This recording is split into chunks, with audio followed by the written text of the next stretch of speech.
like, like we always say at the beginning of meetings, this is kind of a business meeting, so there'll be plenty of time for questions. We ask everybody, sometimes this is all a passionate issue for all of us, so we ask everybody to be respectful, to whoever, whoever's addressing Maurice. And we look forward to a productive session.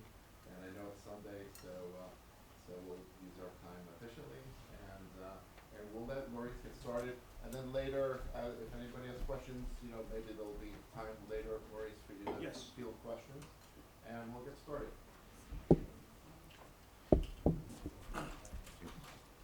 Good afternoon, everyone. I see a lot of familiar faces in the back. I hope you're not going to get bored today with repetition. Feel left out. Yeah. Thank you very much for coming. For those of you who don't know me, my name is Maurice Rashid. I have a long history in Milburn. As a matter of fact, when I started working years ago for NJDOT, Milburn was one of my first assignments in 1987. So it goes back to that long. Right now, I work for a private firm. I'm a partner with a company called Laser Consulting, and I run their transportation division. I have a group of traffic engineers, also designers, designers, and so on. I've personally taken a special interest in Melbourne because of my history with the town, and also because I actually like the town. A lot of times when I want to go out with my wife, I come here. We dine in one of your restaurants, and so I like this town. I think it's a very nice town, and I like to be part of you folks making a difference in town. In terms of what I've done and why I'm here, I did some work for your elected officials back in 2006 and 2007 in terms of traffic, and over the years I've been retained to consult on certain traffic and safety issues, stop signs, speed limits, traffic signals, and things of that nature. And now good afternoon, in 2020, I think these folks know me, so you didn't miss anything. I've been retained to, I would say, to take a little bit more engaging role in getting things moving forward in terms of traffic and safety. So I had prepared this presentation, and I presented it in this room already, and few of you have seen it, but most of you have not. So I'm going to go through it in terms of giving you a little bit of a background as far as where we are, and then talk about moving forward. It's focused on traffic, parking, pedestrian safety, signage, motor vehicle accidents, and so on. So let's start the presentation. And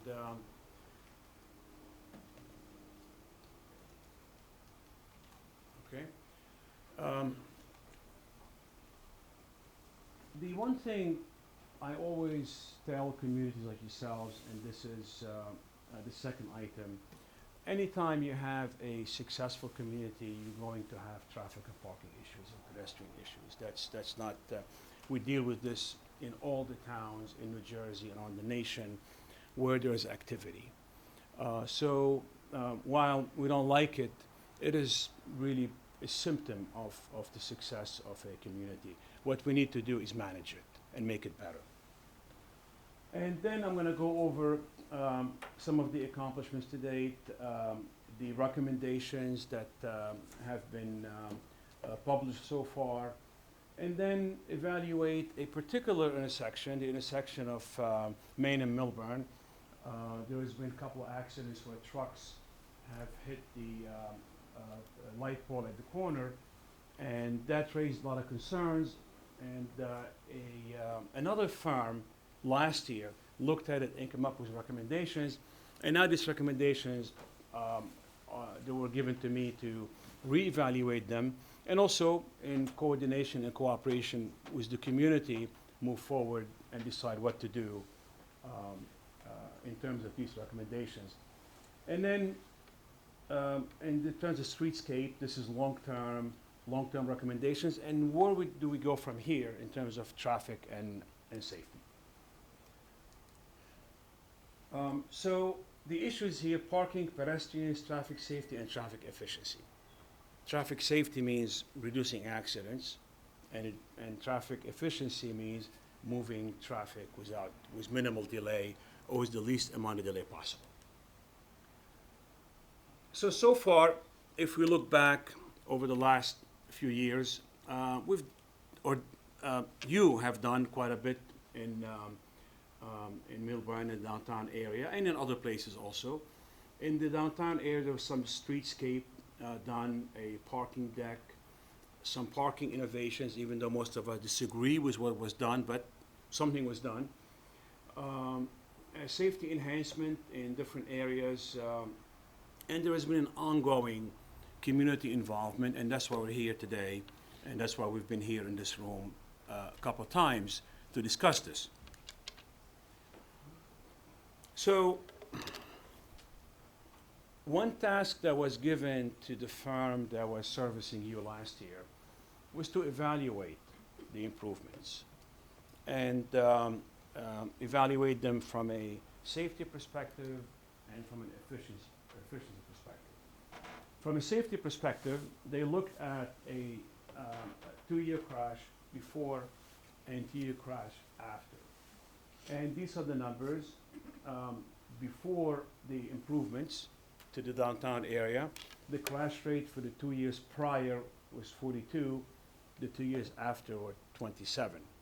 There was definitely a marked improvement in the pedestrian-related accidents. Now, last time we had a discussion on that. Some of you commented, why 2 years, why not 3 or 4? Yes, 3 is better than 2, but we had 2, so we used 2, and we tried to compare things.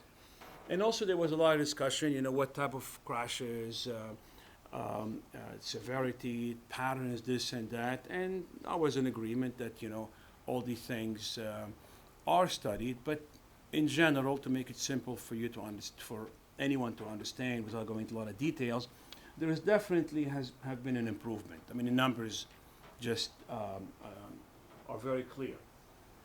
Now, in terms of efficiency, there has been some efficiency improvements, but a lot needs to be done. And what I mean by efficiency, are the signals coordinated well enough?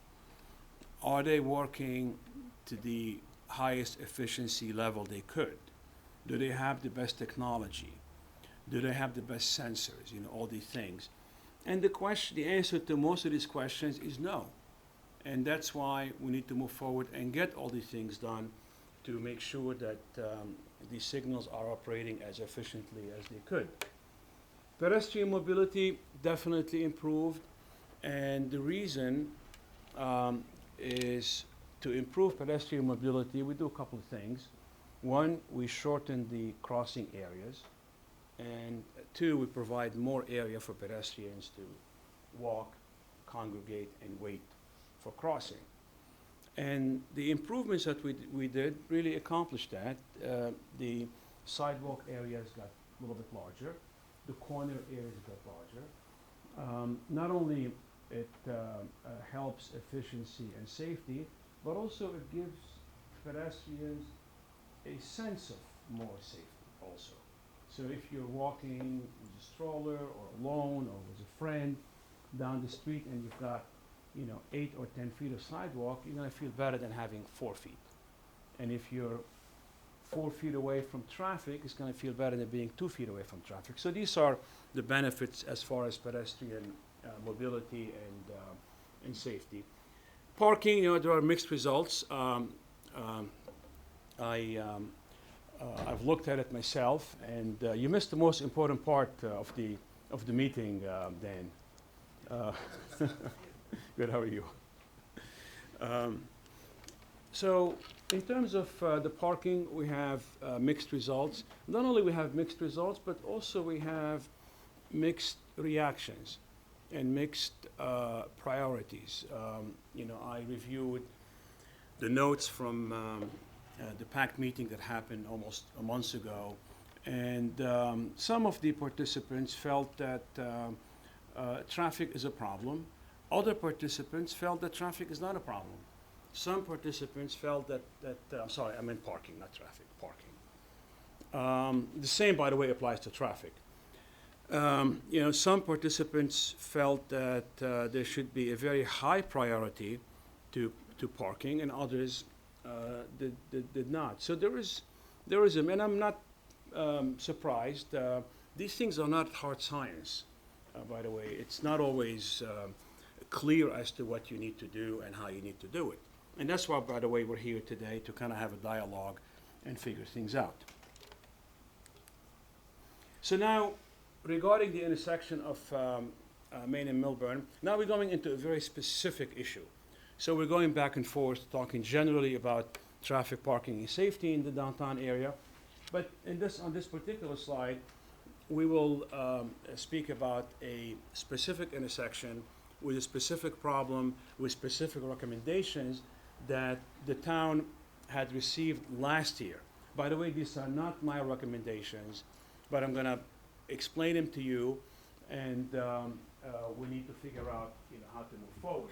If you look at this slide, and this is the intersection of Main and Milburn. The problem here, by the way, is cars that are going up on the plan north and then making a right, they're hitting the light pole at the corner, and that's trucks hitting the light pole at the corner. I'm just saying 2 trucks in 2 years. 2 trucks, thank you, 2 trucks in 2 years. And so this was sent to the engineer that you had retained last year, and they came up with these recommendations. So if we go from the right to the left, at the extreme right, start angle parking here. So they're recommending angle parking, and they're providing a longer buffer area. You see the hatched markings in orange. And then next to that, widen the radius. So cut the corner back. Today the corner is probably 15 or 20 feet in terms of radius. Make it wider and cut it back, so the radius will be 35 feet, so the truck can make that maneuver without hitting the equipment in the corner. And then on the opposite approach, also widen the radius and create a right turn lane. So we improve capacity for that approach by adding a lane. And the question is now, do we do these things? Do we undo what we had done? Is it a good thing to do or not? So I'm going to give you some positives and negatives about what's being proposed. The positives, it does improve traffic flow. Anytime you add lanes, traffic capacity increases, and you improve traffic flow. It does improve vehicular safety, not pedestrian, but vehicular safety. Again, anytime you widen the radius, there is a chance you're going to improve vehicular safety, even though some may argue that by widening the radius, you're encouraging that car or that truck to turn at a faster rate, which may negate some of the safety improvements that we have accomplished. So it's a balance in the end, and there is no scientific formula that tells you a radius of 20 feet is perfect and 25 feet is not. So it's a judgment call, and it's a balancing act. And this will eliminate the knockdown. So I'm pretty comfortable saying that if we widen this and do these improvements, I would be comfortable saying that this would eliminate the knockdowns. Now, oh, that's when you hit a light pole and you knock it down. It's called a knockdown. So there were, in 2 years, 2 trucks. Yeah, crashes. 2 trucks were making that turn, and they knocked down the signal pole at the corner. There 2 knocked it down, but come visit anytime, and there's scrapings all over the pole. The bottom of the pole's popped out. I so saw the that. pole may be functioning. Yeah. And we didn't have to pay to replace it. Yep. I believe, if I'm remembering correctly, the first knockdown happened within weeks of it being Yeah. put up. I just wondered if they kept like 50 of those in stock to keep plugging in, because it I- is such a difficult turn for a large truck. It is just doesn't- difficult, yeah. So we paid a professional to come to the conclusion that they couldn't even make that turn.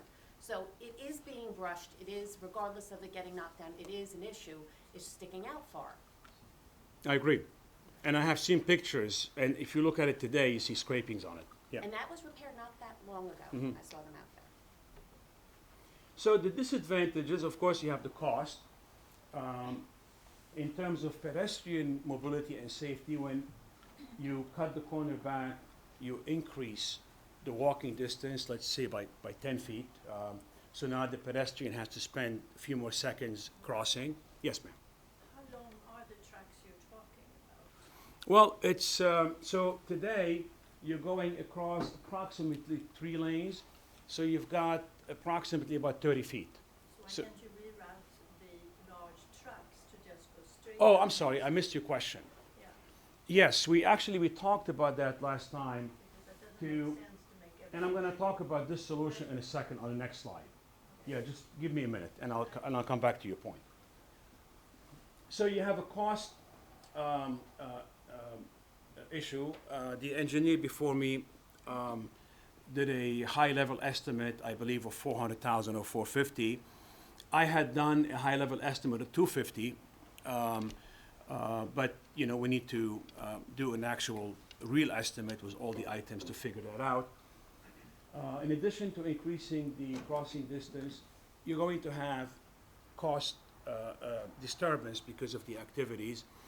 Now, if everything goes perfectly, this could be done in 2 weeks, but you never have things go perfectly. One of the things that could delay the construction here to weeks is the availability of the equipment, for example, especially what you have is anodized black material, which is not kept in stock, so it has to be ordered ahead of time.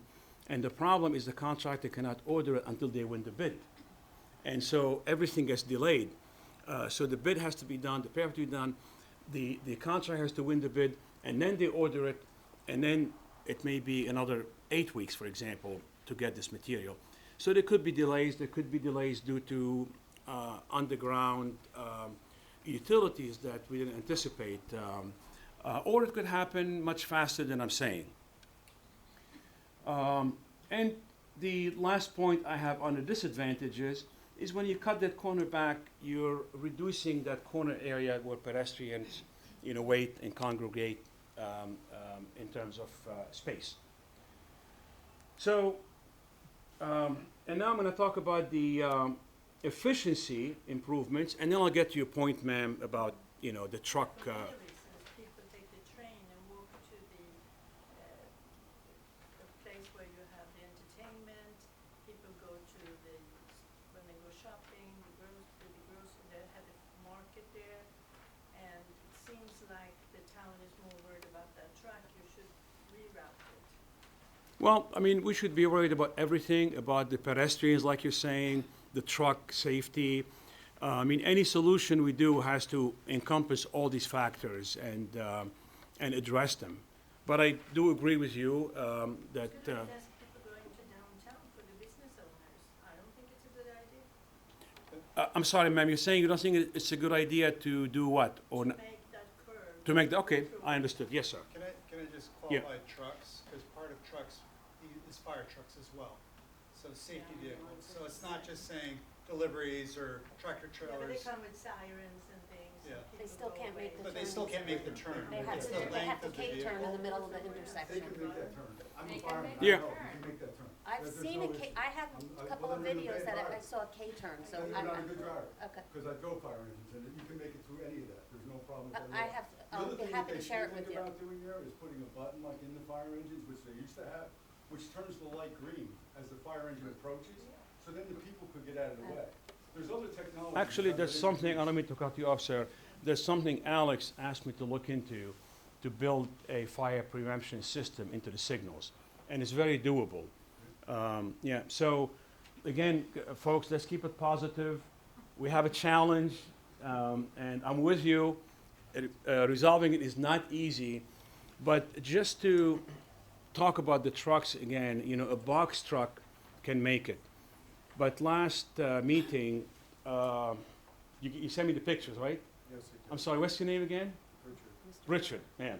I'm sorry, I've known him for years, and I apologize that I keep forgetting your name. And so the issue where trucks really get stuck are the very large, like the tractor trailers. You know, but you're right, box trucks, delivery trucks should be able to negotiate that turn. So we'll go back to some solutions, but let me just finish telling you, in terms of efficiency, again, this is if we implement the improvements I just showed you on the previous slide by adding the lane and this and that, you will get some improvement in efficiency. And don't worry about all the details. These are seconds of delay. And we're comparing the top part, existing conditions. I don't think this would show. No, it doesn't show. The top part, existing conditions. The bottom part, build conditions. So if we make the improvements, we get this. If we don't, we get the top. So you see the queuing and the delay. If you look at the delay, for example, it goes back from 48 seconds, it goes down to 43, down from 108 to 79, down from 20 to 18 in the different approaches. So you'll have some improvements in, nothing earth-shattering, but there are some improvements that will be realized. Okay, so the last time we talked about truck traffic, and one of the solutions that we discussed is prohibiting that right turn for trucks. We found that not to be a viable solution because the alternative is not practical. You know, the trucks have to go all the way down and make the turn, and due to the one-way system, it is not very practical. So some of the solutions that I am recommending, if the community and the people in charge want to keep that sidewalk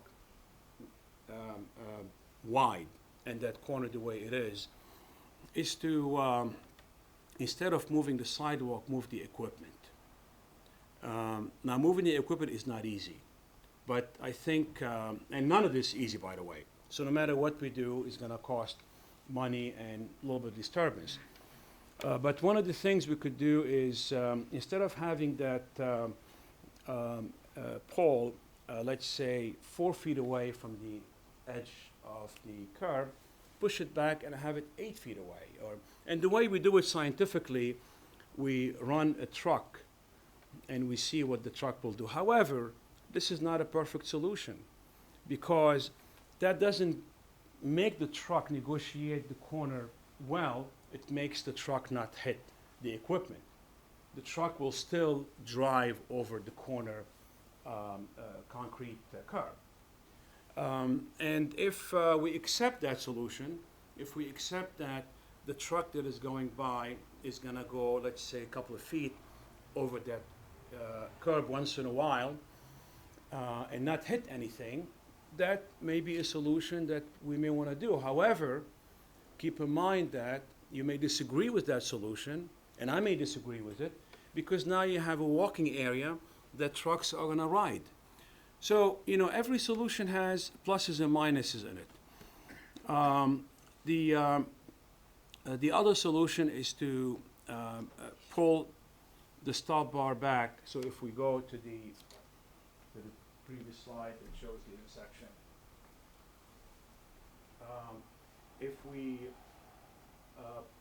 pull the stop bar back on this approach a little bit more than it is today, we may alleviate the turning going eastbound to southbound, but going northbound into to the eastbound direction, eastbound, that would be very difficult to treat by changing the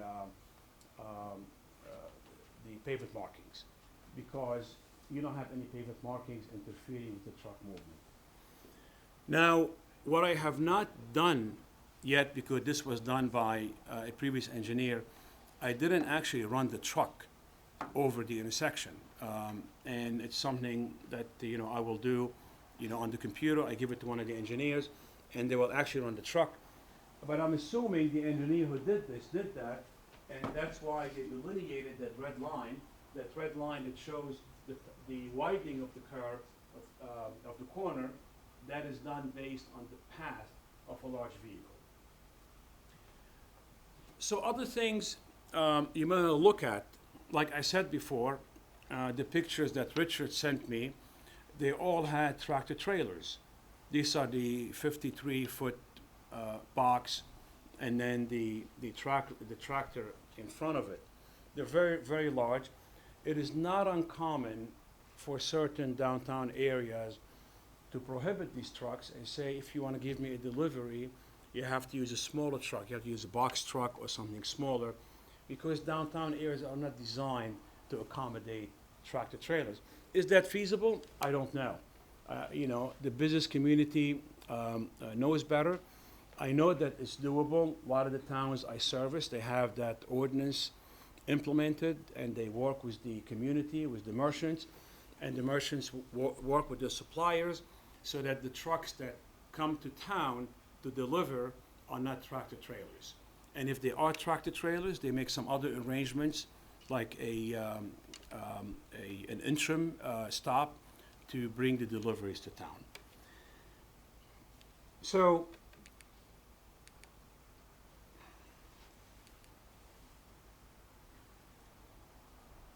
in terms of moving forward, and I think Alex and I have been talking about moving forward, and tomorrow I'll be supplying you with some information, Alex, that we discussed, and we're gonna start the ball rolling tomorrow on that. We need to finalize the cost estimate, come up with alternative solutions. Again, truck restrictions, moving the pole, some striping revisions, even though I'm not very optimistic that only changing the striping will be very effective. And then wrap up the community involvement phase of this and go into implementation. So we've been discussing general things, then we focused at the intersection of Main and Milburn. Now we're going back to looking in general at the downtown area. Alice has asked me to prepare a downtown traffic model to take a look at signalization. We talked about infusing technology in the downtown system, installing something called adaptive signal technology. That technology learns from the daily traffic patterns and changes the signal on the fly to keep up with how things are changing, with pedestrians, with vehicles.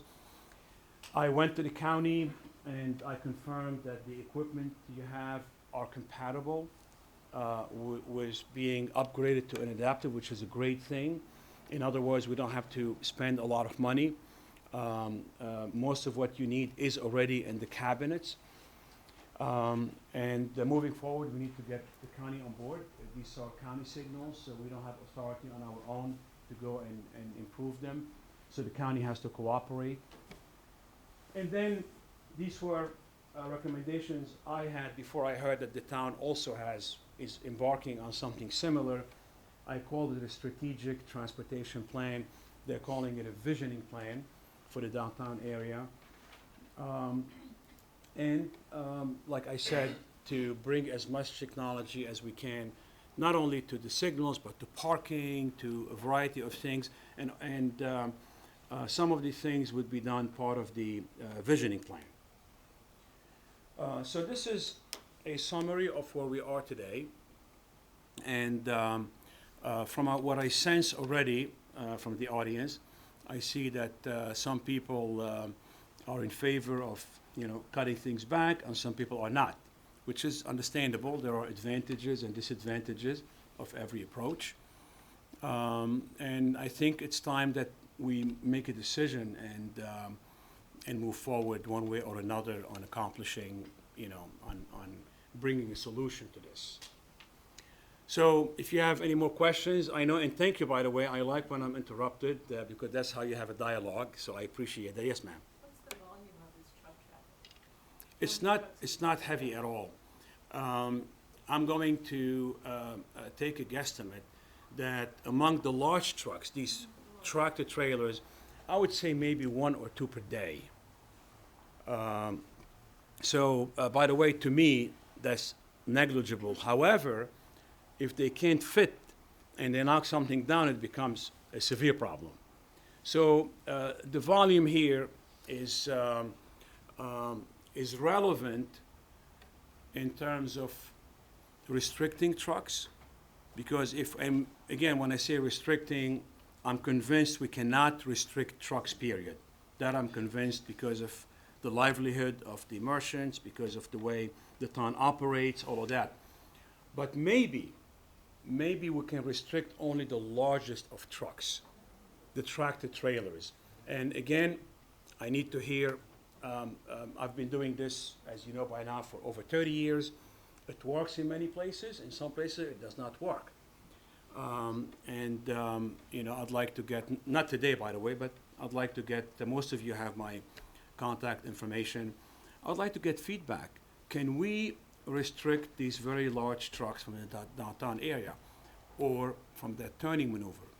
Not the box trucks, not the small delivery trucks, not even the mid-sized trucks like, the fire trucks, but the very large articulated trucks that are pretty huge. Like the box itself is 53 feet, which, by the way, if I'm gonna guess, I would say this room is what, 30 feet, maybe, or 35?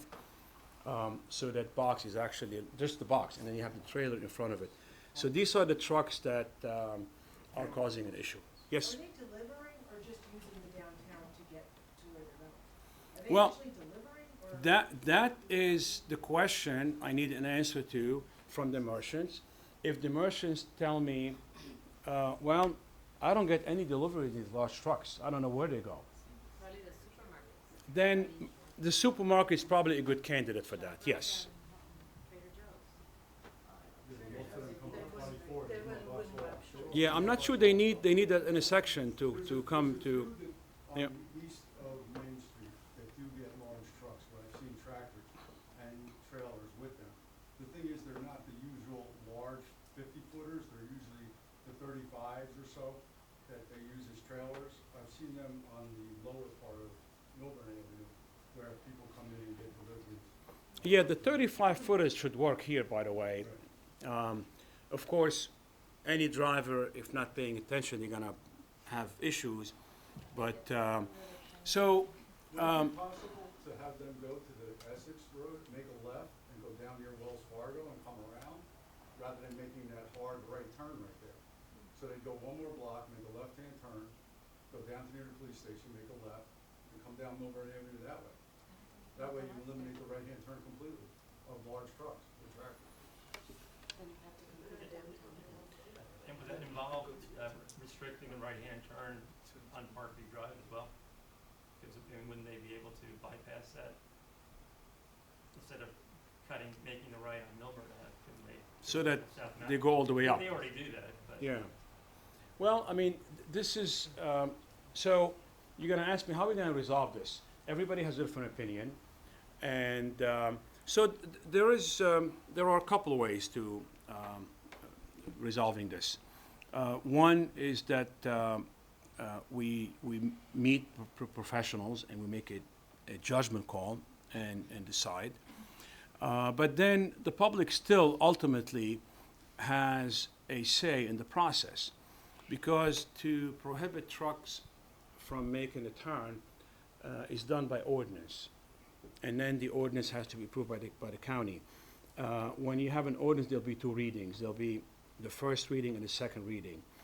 And then during that process, people can come out and say, this doesn't work for me, or this works for me. But we're gonna have to make these decisions at some point. Do we work with the trucks in terms of restrictions, or do we redo the intersection? Yes. Okay, there's a lot of, I have a couple of questions. Yes. The first question is, I think everybody would agree, why are there not, at all the new lights that were put in town, traffic lights? How many seconds you have left to cross the street? A verbal 10, 9, 8, 7. The kids are just jumping across. I drove through town this weekend, a kid went right in front of my car. I'm So- trying to remember, don't you have a countdown? Yeah, Yeah, but the You hand, have it doesn't. No, a countdown, it says 10, 8, With the 7. blink. Yeah, the blink, yeah. I'm talking about a separate thing with the number and the blink. Okay, light. so, Something more, because it's so dangerous. And then coupled on that, you didn't bring up in front of the lighting store, the other pole that keeps on getting hit, along with the actual light that fell down. I was actually in town when that happened. I have pictures of that along with my fire truck thing, I'm happy to share. So that was another truck, didn't seem incredibly large, went up on the curb, hit the light post, and fell down. And that was just laying on the ground for a I couple of days mean, before no the matter town what picked we it up. do, you're gonna have, But would you pull once in that a back while- in too? Would you, if you're gonna pull one side in, are you gonna pull that side in? Like, in other words, if we're gonna make that new right-hand turn over in front of the lighting store, is that equipment gonna get moved? Yes. Because there's an actual bench right there that Yes. people were sitting on when that fell. correct, yes. Yeah, everything would have to be reconfigured. So let's, go ahead, I think as a and then I'll go to you, man. I think as a community, we have to define our priorities to decide what we're solving for. So if you prioritize trucks in town and ease of having trucks in town and having them be able to turn corners quicker, then that's your priority. If you prioritize, like I do, my daughter here, who is walking in town, then that's how you define your priorities. Because it sounds to me, based on your presentation, that the increased corners has definitely increased pedestrian safety. And I can't replace my daughter, but I can replace a scraped sign, and I can replace a bollard, and I can replace a pole. And as expensive as it is, it can be replaced. I can't replace her and her friends. And you can't control kids going across the street because they're kids, but if the distance between corners is shorter, they're safer. So I prioritize having the corners stay where they are, use the technology you're talking about, sounds like a good idea to help flow, but it is a downtown. This is not a highway, so like you said, downtowns are not built for tractor trailers. It's my opinion, and everyone can have their own opinion, that we make our downtown safe for pedestrians. And look, if we're gonna save 7 seconds, 18 seconds, that's fine, because that's more time that I can look in a store window and decide to pull over and go into a parking lot, or quite frankly, I walk and go into a store and increase business that way. So I think as a town, we have to figure out where our priorities lie so that we can then define the solution. Because if some people have to prioritize the trucks and some people prioritize pedestrians, then we're going to two different solutions. So I think as a township committee, if you guys are gonna come up with a solution, you have to decide what your priority is. And quite frankly, you have a fiduciary obligation to the people in this town. And both what Maurice said and what your PACT said, you said that one, on that PACT thing. Corey, it's not our PACS, so It's not just, the- just to be clear, it's not our PACS. Whose is it? PACS was created last year by the former mayor. I didn't sit on it, Richard didn't sit on it, like, it was, these recommendations. So they're came- independent of the township committee? No, hold on. So PACS was a committee formed, an ad hoc committee formed last year by the former mayor, and she appointed some people to it. We have a new mayor this year who, sits on PACS, and Who chairs the they, PACT committee? so last year was the former mayor, Yeah, this who year is chairs? the current mayor. Okay. Hold on. I'm gonna give you some background so that you can have all the information. So these recommendations came from last year. There was a different engineer. It wasn't Maurice. Okay, the conversation of the PACS committee was never opened up to the public. This is the first time that it's, well, when he came to the township committee, that was the first time. So now we're opening it up to the public. The township committee has decided nothing. So this isn't, if your township committee, this is what we're going ahead with. No decisions have Hey, been if made. you're confused, I never said you're going ahead with it. What I said is you have to define your priorities. To your point, that might have been priorities of a past committee, Right. but the mayor heads the PAC, so it is part of the But this is township out of- committee. so- It yeah. is it. So you have a fiduciary obligation to the townspeople. If you want to decide to go one way, that have consequences, and you want to go a different way, So that has Corey, consequences. that's why we're having this conversation, so thank you so much for participating and being part of this conversation. I'm sure somebody else wants to talk. first of all, Tara, don't cut me off, okay? I didn't place blame on you. I didn't point fingers on you. I didn't say you were made a decision. You're just interpreting and misunderstanding what I'm saying. What I'm saying is decide what your priorities are so that then we can come up with a solution. Because if you don't know your priorities, you can't come up with a solution, Thanks, Rory. all right? Yes, ma'am. Yeah, you'll be next, yeah, yes. Okay. Yeah. I kind of think maybe go with a hybrid. I mean, falling poles too are a problem for pedestrians. If you get hit by the pole that's falling down. So you're saying the worst one is that right-hand one, well, whatever, the one coming on the right-hand side we're looking. But I do think if you pull the pole and move it out of the way, you can't leave the sidewalk, because anyone standing on the sidewalk assumes that they get to stand there and that, you know, trucks shouldn't be rolling over it. So you'd have to pull back the sidewalk, unfortunately. That's true, but just to explain to you how these accidents happen, they don't happen like out of nowhere all of a sudden and pedestrians are surprised. Luckily, the trucks come in, they slow down, they back, they go forward, and then in maneuvering the truck, they end up hitting or scraping on the pole, and sometimes they scrape too much and they knock it down. So throughout this whole exercise, the pedestrians are like, I don't want to be here. Okay. So it's not like a truck is whizzing by fast and they hit the, yeah, it's a negotiation. And, you know, I've done trucks a couple times in my career, and I know when I was in college, I did some deliveries. So I know it's challenging sometimes to drive a large truck in tight areas, and I could see the difficulties that the drivers would have. Okay, so then but- basically then you could move the pole on both sides, since both are getting hit, and then pedestrians won't get hit by the trucks hitting them, and the people can move back on both sides when there's a trouble. You could. They won't get hit. This would be Yet they'll a, have the shorter distance path ordinarily when they're crossing. in my opinion, that would be a partial solution. And I'm saying partial because it addresses the issue of hitting the pole, but it doesn't address the issue of the truck encroaching over the corner. And we may decide that this is a good compromise. At least we eliminated this pole being knocked down and causing a disturbance in that corner for days and sometimes weeks to get fixed. And if once a day a tire goes over the corner, it's okay. I mean, that's a decision that has to be made locally in Millburn. If it's my corner, my town, I would give you my opinion, but I don't think in this case my opinion matters. I need to hear from you guys and from the elected officials. I think you've been raising your hand quite a bit. Yes, Yeah. it's my understanding that the PAC recommendation, there were 5 recommendations, and I think you should enlighten us on your opinions, because that's why we're here. For example, how do you feel about the flex parking? Why don't you talk about the recommendation they were gonna add another 20 or 25 parking spaces near Town Hall Plaza? Also, since one of the members here is concerned about pedestrian safety, what is your feeling about the crosswalk near the Dunkin' Donuts? I think we'd all like to hear Okay. about those matters also. Can I? Okay. So let's start with the parking, with the elevated platform. I don't like them. Plain and simple. It sounded like a great idea, by the way, on paper. Really? If you read it, but practically it does not work. It's very uncomfortable. The bollards are not good because the difference between a bollard here.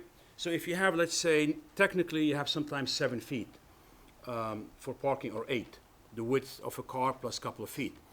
So if you put a curb, the tire can be 6 inches from the curb very comfortably, and nobody would worry about that. If you put a bollard, the tire or the car cannot be 6 inches from the bollard.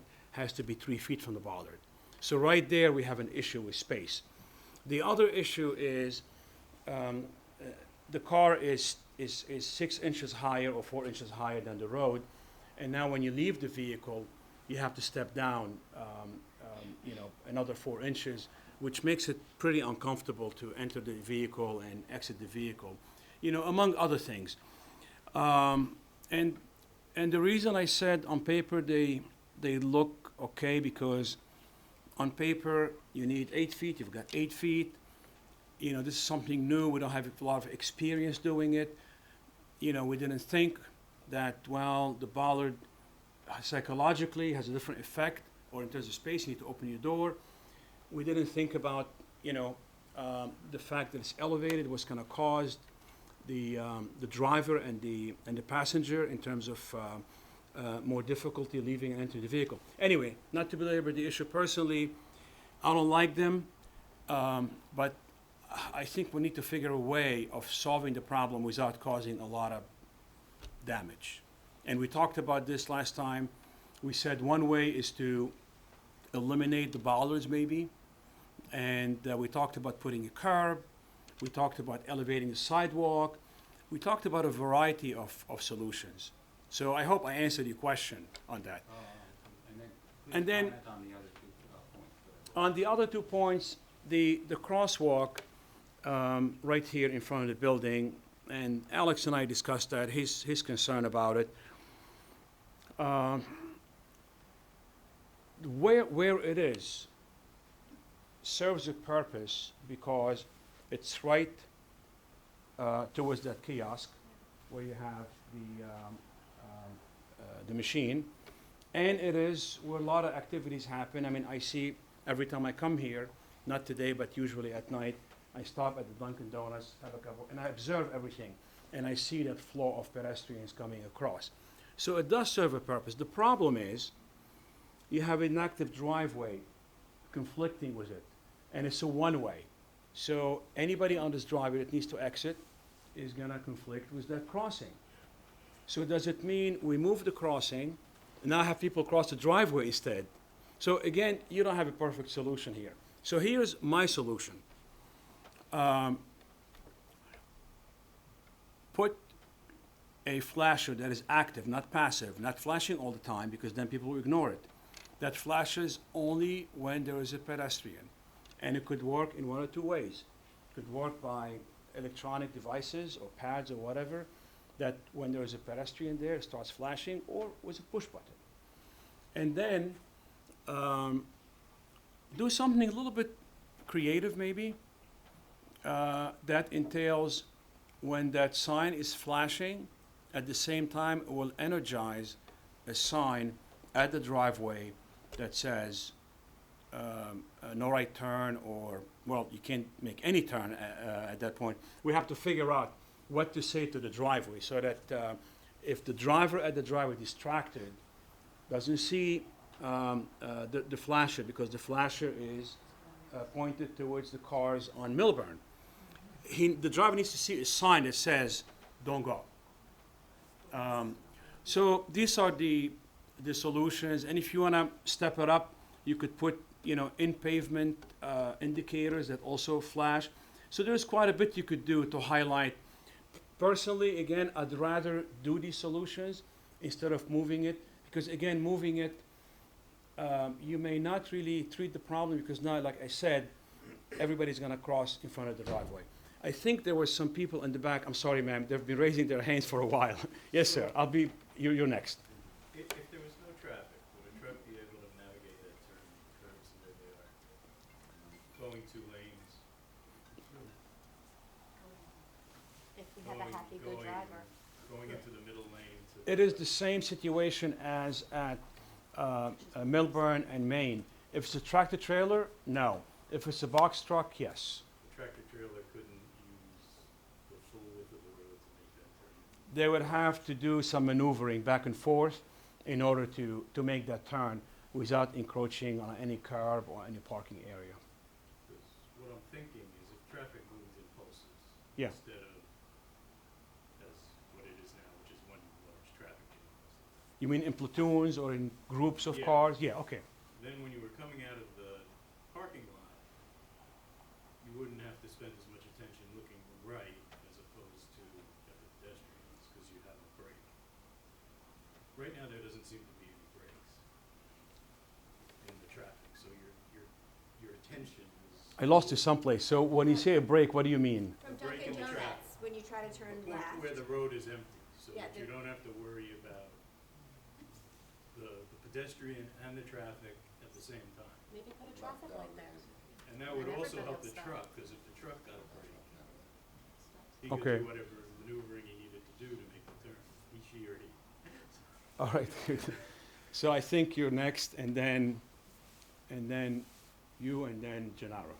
Okay. I have a couple of comments. Yeah. First of all, when you're making the left turn that you can no longer make onto Main Street from Milburn Avenue, I can't tell you the number of times that people make left turns there. All day I long. have stopped them, I think at least once a time, and or I'll point to them and tell them they can't do it. I think, unfortunately, hindsight's 20/20. I think really. So let me ask you, I'm sorry, I'm going to interrupt you, but it's very important. You think they're making it because they're not seeing the sign, or No, they I see think this? they're making it They because just they make don't it. care. Got it, okay. They don't, there's no cop there. That's the Just- whole thing. I'll be back to you in a minute, Right, yes. there's no policeman there. Hindsight's always Mhm. 20/20, Yeah. and I understand part of the issue was to make it safer for that intersection. Yeah. I think in the long run, it probably would have been a lot less expensive just to pay to have a policeman there all the time. That was my first comment. The other thing, as far as the entrance to that parking lot, where you make wouldn't it just be simpler, rather than trying with lights or whatever, where we used to have an entrance and an exit separately? First of all, I know when I try to pull in there, you've got people that are edging out, and they don't see you, or they take the double thing, so you're blocking traffic that way. So maybe the current entrance, just make that an entrance, go back to having an egress right here by Town Hall, then you do not have the problem of having to look right and look left to get to the pedestrian, because I'm telling you, I miss those. I don't always see those pedestrians because I'm so concerned about not having a car hit me coming down Milburn Avenue. So you're saying the existing curb cut make it for ingress only? Yes. And the egress, do it all the way at the end of the property? Where it had, years ago, that had been the entrance, and this Okay. had been the. Okay. I mean, got- if, your idea sounds great when you're telling me, Right. but then a lot of times, I like the idea, I'm excited, and I go and I find so many things that preclude us from doing that. But it's a good idea on the surface. Right. Does it work from a real estate perspective, from environmental, we have to look I at mean, it. I don't know why they took away that. It used to be that way. That used to, well, you used to come in right by Town Hall and exit by Dunkin' Donuts. So now you just reverse it. I never did understand why they did. I personally think it's more dangerous to have it the way it is now. Okay, I don't know if anyone knows why it was changed, but anyway, like, again, I think I there's think, less parking, truthfully. you, ma'am, I'm just gonna piggyback on that. I agree that it should be switched, mhm. but why not even just close it off?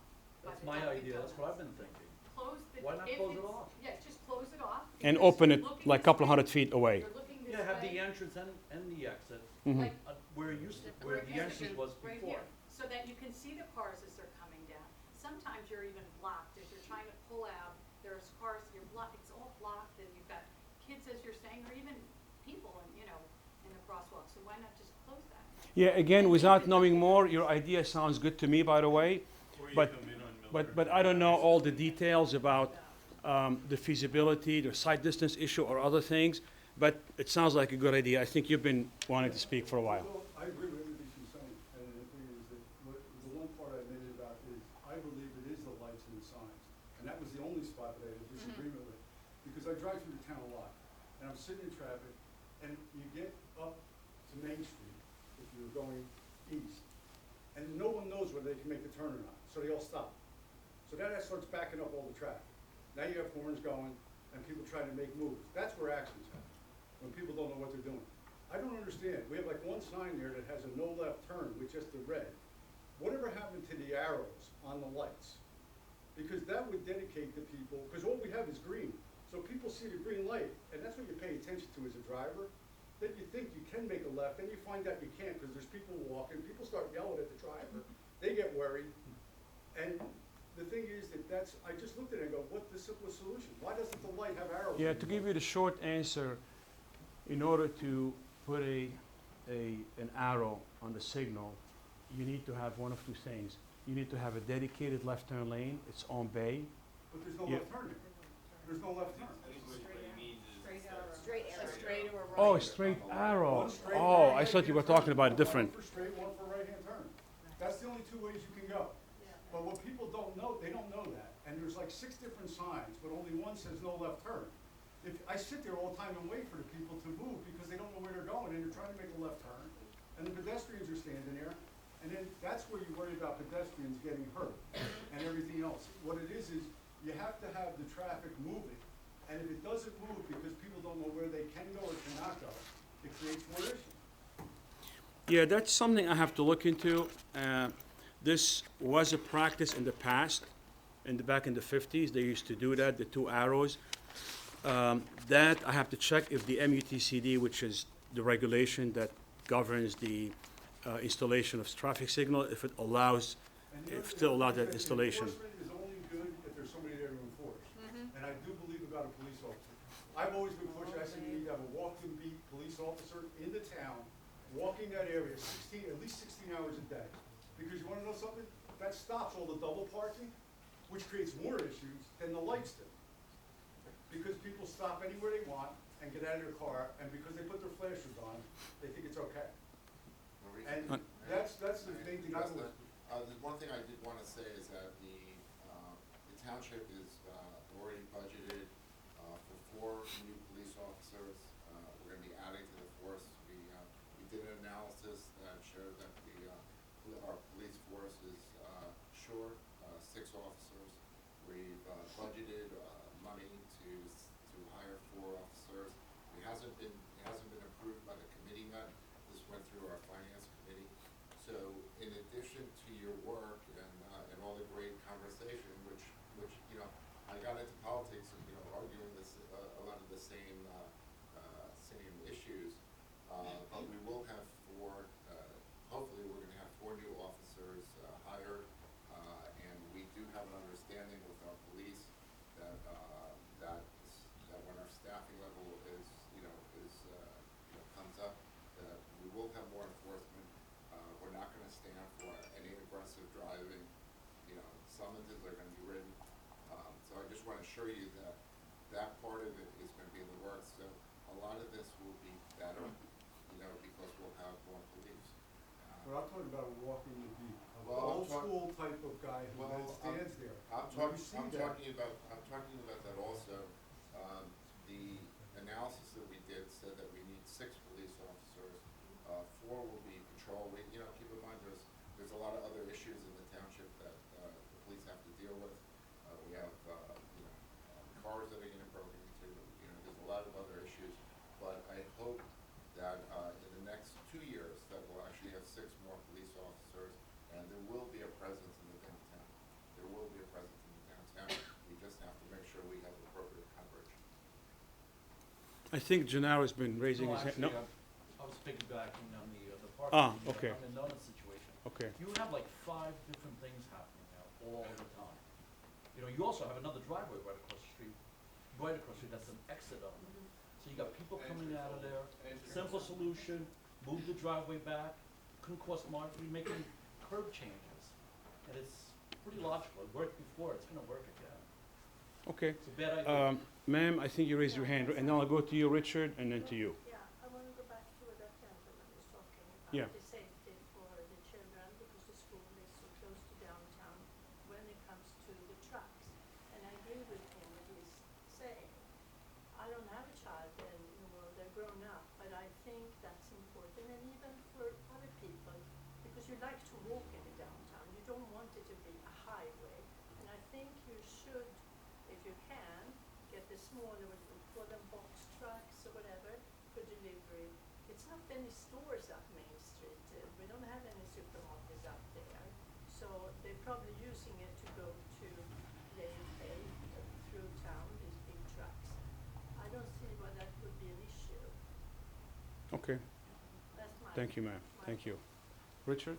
Yeah, it would be great if local business or even townships could control the size of trucks. I've had the experience over the years, there's 2 things. You can't control the trucker's decision, the trucking company's decision of what type of vehicle they're gonna send it out, because they're cost conscious too, and the more they can fit in a truck, they're gonna send it out on a route. Also, you can't control what time you tell them you want your deliveries.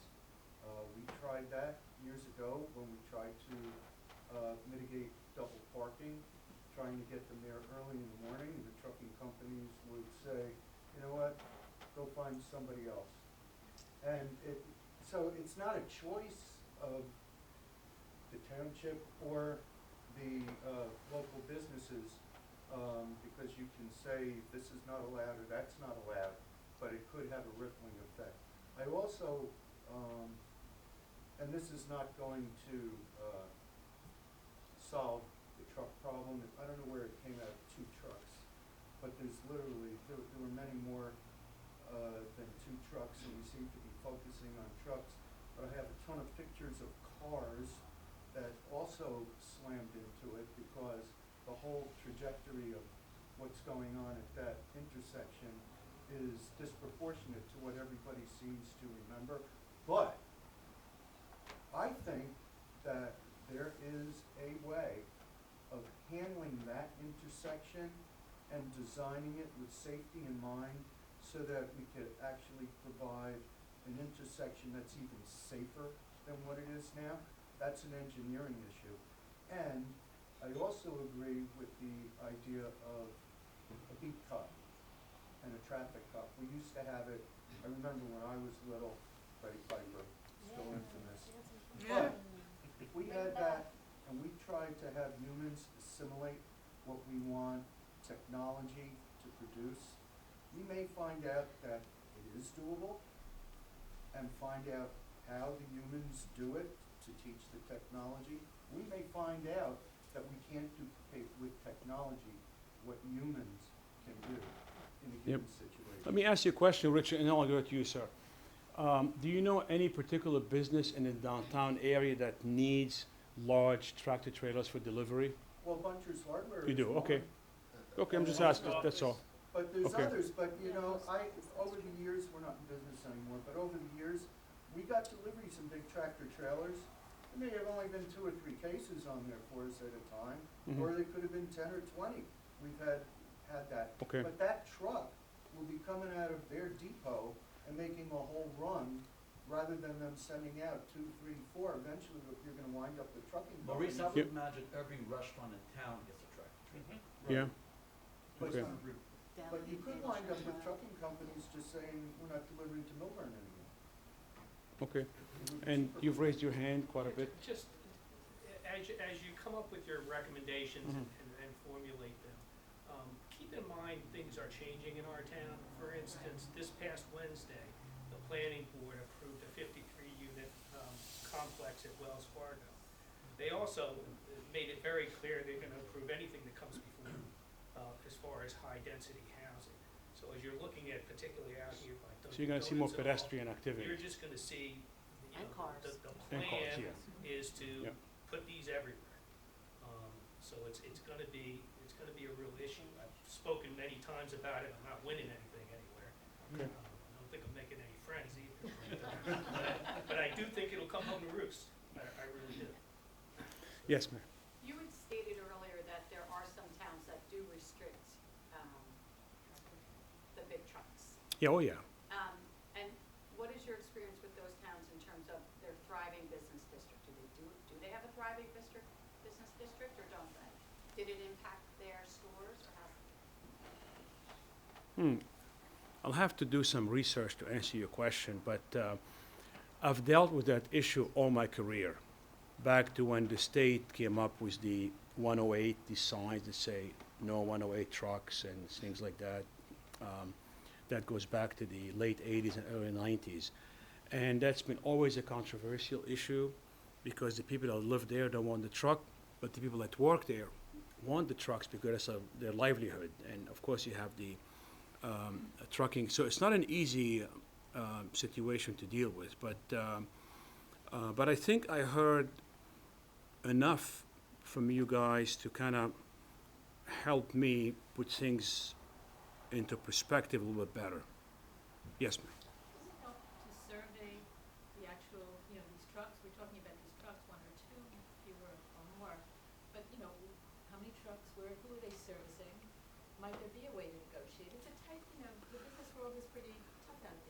they might want to negotiate with the businesses. I mean, done not in a draconian way, but just to try to kind of make some sense of I it. think that survey or that communication is better done with the merchants in town than with the trucks. Yeah, but, To provide yeah. some data, because. Yeah, and we're getting part of it here, by the way, so we're getting a little flavor of it today. Yeah, did you raise your hand, ma'am, or? Well, I asked this question of you at the previous meeting, Mhm. whether that intersection was designed to code. Oh, yes, If it was designed to code, yes, then shouldn't it allow for trucks to make turns? yeah. And if it So- wasn't, then why? And then Designing who to- should be paying for this to be repaired Yeah. if it wasn't designed properly? Designing to code, there's nothing universal around the nation that says what is designing to code. But in New Jersey, But there are standards Designing to to- what trucks can turn. designing to code in New Jersey generally means that if it's a highway or an arterial, it needs to support the large trucks. If it's not, it needs to support the fire trucks. So if it's a residential neighborhood, you need to design based on the residential site improvement standards. But even if you design based on a standard, a large tractor trailer will not be able to negotiate the intersection. Especially the right turn is the most difficult, more than the left turn, because it's very tight on the right turn, yeah. So designing the code doesn't guarantee that a tractor trailer will, we call that, we design every intersection for a certain class of vehicles. In the downtown area, that's called, technically we call it WB 67. That's a 67 foot wheelbase. That is not part of the design criteria of a downtown area. So then Yeah. why are we, so then maybe those trucks shouldn't be in the downtown. Well, that's what we're talking about today, but it's not that easy, though. It's not an easy thing to just say prohibit trucks. We have to look at the alternatives. We have to look at, if it's feasible. I mean, the trucks get stuck under the train trestle all the time because they can't fit, but they still try to go. Yeah. If they don't fit, they don't fit. Sir? We took some of the parking lot on Essex Street or something and made it a designated area for tractor trailers, and then had them hand truck things from there. Is that something that's ever done? Yes, actually, that's done. You see that in a lot of the European cities, and I've seen that personally, where they designate an area for trucks. Same thing happens in shopping centers and malls. You have loading areas. So you could apply the same principle to a downtown area and say, this is the loading area for the 3 blocks surrounding that And there's area. one way in and one way out, and you follow those rules. Is it practical? Is it doable? Can you find the real estate to do it? There are a lot of questions, but again, the idea sounds good at the surface. Yep. Yes, sir. Could you, I still would like to hear your comment about the idea of having additional parking where the intersection, I guess it's Essex and Town Hall Plaza, I think they proposed 25 parking spots. I just want to know what you feel about that. Is it feasible, viable? You mean economically, or from what perspective, feasible or viable? For the benefit of the town, for people that want to Is come. there space? A lot of, perception is reality for a lot of people. I mean, And look, people that live up near the Deerfield section with, don't want to come downtown because there's not enough. with parking, if you need the parking and provide it, it's definitely a benefit. What we want to avoid is have too much parking and have areas that are empty.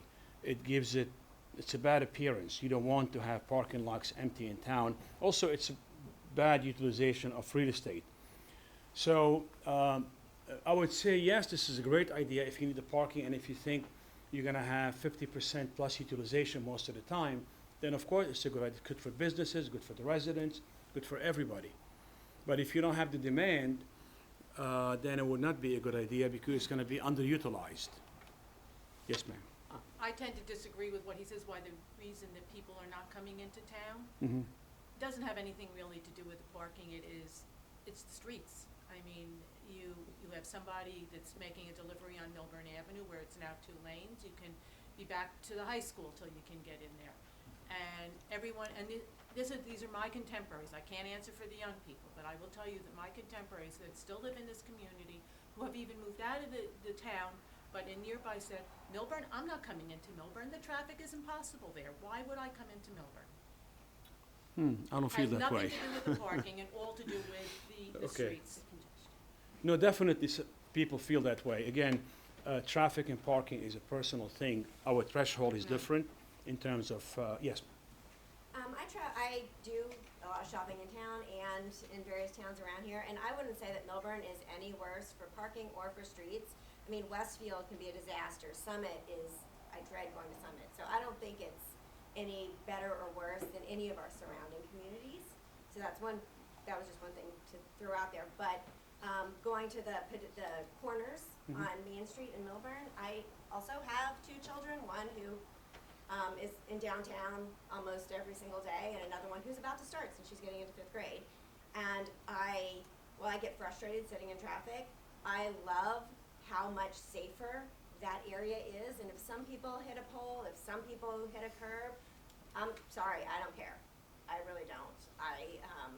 I like the feeling that our kids are gonna get across the street safely. So I support what we have there.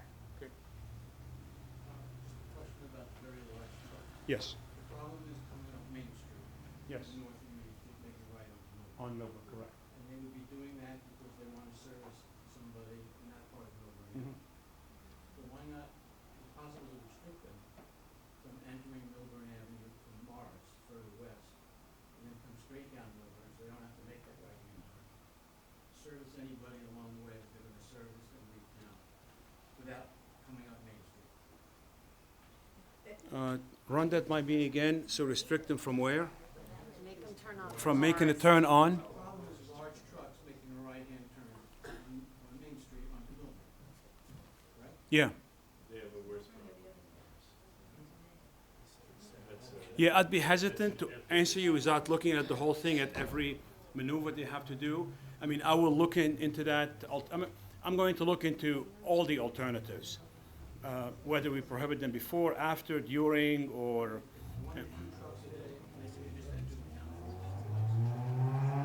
Okay. Anybody else? Yes. I agree with. You were here last time, right? I was here, yeah. Yeah. I'm not a fan You- of the elevated parking. And, you know, there's a lot of discussion about the light and moving the light, and I'm all for pedestrian safety, but, and I go through Westfield and I go through Summit, and there's more arteries through those towns, but there's also more designated parking in those towns. Summit by West Elm, there's a huge parking lot behind. Westfield, there's a huge parking lot behind the cinema. And I know there's talk of adding some spots right here down, I don't know what direction that is. Angled parking though, it seems to work in Maplewood, you know? We talked about that. That's, So- yeah. You know, and you said up the street here to add it. Was there ever discussion of adding it here? Yeah, there was. And so with angle parking, the way we would do it, first we lay it out, because not always you find that you gain a lot of parking spaces. Sometimes it's a short block, you gain one space, not worth it. So first you do the math. And if you see that you get a good increase in the number, then you look at the safety. Now, the old rule, I don't know if I explained that to you last time or not, like when this was under NJDOT approval, which is no longer, now the town, or whoever owns the road does their own regulations for angle parking. So they used to require a 14-foot buffer between the end of the parking and the travel lane, which would preclude doing it in most roads. Now, personally, I don't think that is necessarily needed. I think angle parking could work. It could be in itself a traffic calming measure, but some of you are uncomfortable. You know, if you do it head-on angle parking, exiting is an issue. If you do it backing in, that's a very tough maneuver to do. So again, But it's head-in angle parking is easier than parallel parking on a curb with bollards. I would, you know, Yeah. that's my opinion. And they Yeah. do it in Summit, and they do it in Maplewood. no, it does work. Yeah, it does work. The other thing is you have to look at who is driving around here, because you can do all the things you want to do with the hard stuff, but you have to look at the driver. most drivers pull into the garage, they back out of it around here. Very few people have to parallel park anywhere except for the downtown. And I believe that that's why you wind up with a bigger issue. I've talked before about this, and where everybody said nobody will let you out of the parking space. I can run for you a parallel parking session. Okay, but I will tell you right now, the thing is that what I see happen with parallel parking, Yeah. or with diagonal parking, is everybody stops because they want that spot. That's right. I never saw the argument where I've talked to people and they'll say, well, nobody will ever stop for you. I see everybody stop. Now, with back in diagonal, I see a problem with that because nobody around here is courteous enough, they're gonna let you back in. Once you pull forward, they're gonna pull right behind you because they're in traffic. They're not gonna let you get in the spot.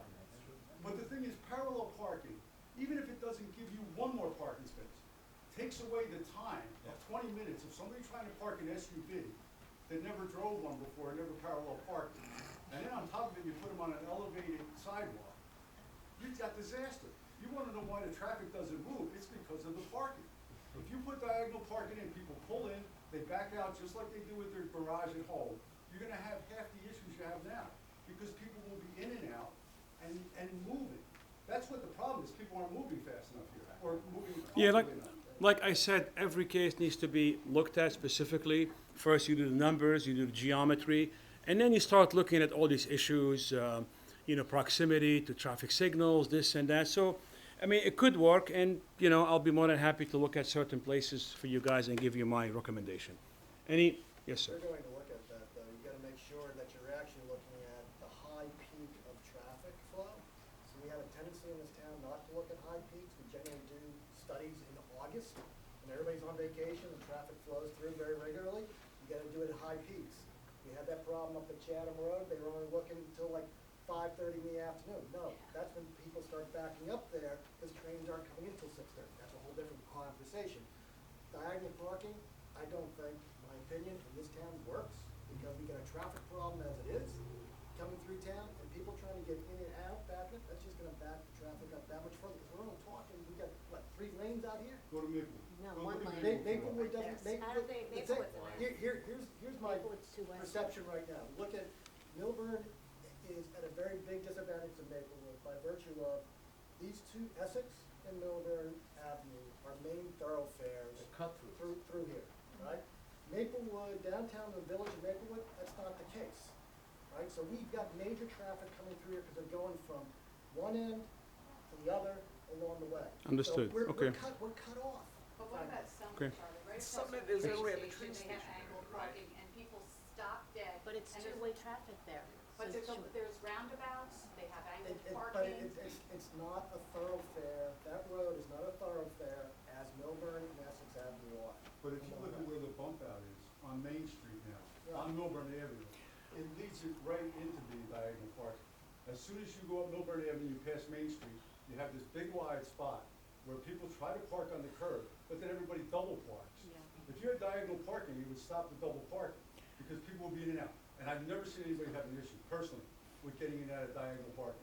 So Because guys, everybody I stops appreciate the looking for space. dialogue, but I think let's focus on keeping things moving. No, I heard you, and I agree, there's pluses and minuses. It may work, it may not work.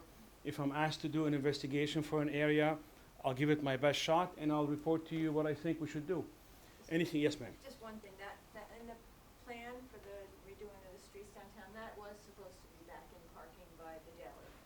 That's why it is so Diagonal wide back. there. Okay, I see. And I Okay. disagree with the diagonal back in part, I didn't like Well, backing yeah, in. but I there's say supposed we to be put up a diagonal. camera and do reality show, because the SUVs backing in and out of there should be funny. Okay, good. I just have a Yes, question about the mhm. raised parking. How many years have you been doing this? 33 actually now. In your 33 years. I'm not 33 years old. I've been doing this for 33 and a half, because 6 months it took you to get going. Yes. Have you ever seen raised parking as such in downtown Milburn? In all your designs? I'm not, In downtown Melbourne, in a no. downtown. With a bollard that's not car rated. So I've when it seen gets hit, that. it goes, I've seen that in Europe. I'm for talking America, I'm not talking Europe. Um, I have not seen it. Okay. I have not seen it. So with Yeah. that in mind, Mhm. and everybody's talking about backing forward parallel, just knowing to back up onto this fakakta raised parking, watch somebody pull in, I won't park on it. And my kids are under instruction not to park on it because I've seen SUVs get dinged and I've seen. I think there is a them hit. consensus, man, that nobody likes that parking But you're arrangement. saying The not to challenge remove is how do we it. solve it? That's the challenge. How do we move forward? How do we fix it? That's the challenge. I don't think anybody here or outside of here will tell you I like this parking. So I think But are you, that's in one your thing we're all in recommendation, agreement should with. it be removed? Well, that's the It didn't challenge sound is like you were recommending that. ideally you want to remove it, but I don't like to go crazy in terms of cost and disturbance. You know, I would rather find another solution. That's why last time we talked about a variety of things, raising the curb, putting the curb, doing different things, trying to removing the bollards or a combination of the above, to try to avoid, you know, ripping all that concrete out and, How many spots are there that are raised? Maybe just pave the It's gotta street. be maybe 20 or 24. you know what, I did not count them, but, It's gotta be 10 or but 12, but over it's- 50% of the original bollards have been removed because they've been hit so many times. So maybe every 2 are out or I every always 3. park on the raised parking, like when I go to the movies or whatever, if there's a spot available, because they're usually taken. okay, that's, no, so that, I think there is a consensus But I'm just saying on for that raised issue. because Yeah, the challenge is the solution. Anybody else, folks? Any question, comment? Young lady, what do you think? You like this process? She says she's not gonna move here when she's older, that's what she says. People are crazy. Yes, sir. I don't know if this is germane or not to the conversation, but is anybody contemplating making the same disaster that's on this side of Main Street, the other side of Main Street? It was originally on the I docket. know, but is anybody contemplating continuing that? Those are the people you need to. I don't know if that's the case, or, yeah, I can't answer that. Yep, yes, ma'am. There's just two things, and Sure. I'm new to coming to these meetings, I'm sorry I Well, missed the thank you for beginning coming part, and you're welcome. But I did look at the information online. Mhm. I guess just two random thoughts. One is, I don't think we're heading in this direction, but I wouldn't recommend using Maplewood as your case study. I mean, we live right near Maplewood, we spend a lot of time there. I don't think anyone there is happy with the parking and the traffic there. Somehow, I think the spirit of the town happens to have a little more patience and support, but I wouldn't think of that as a successful parking example, the Okay. diagonal parking. I Okay. hear a lot of complaints, but I say it, but somehow it doesn't seem to stop people as much And, from coming in. Again, So I just to wanted stop you for a say second. that. It is a fact, there is diagonal parking there, but I Yeah. don't think it's,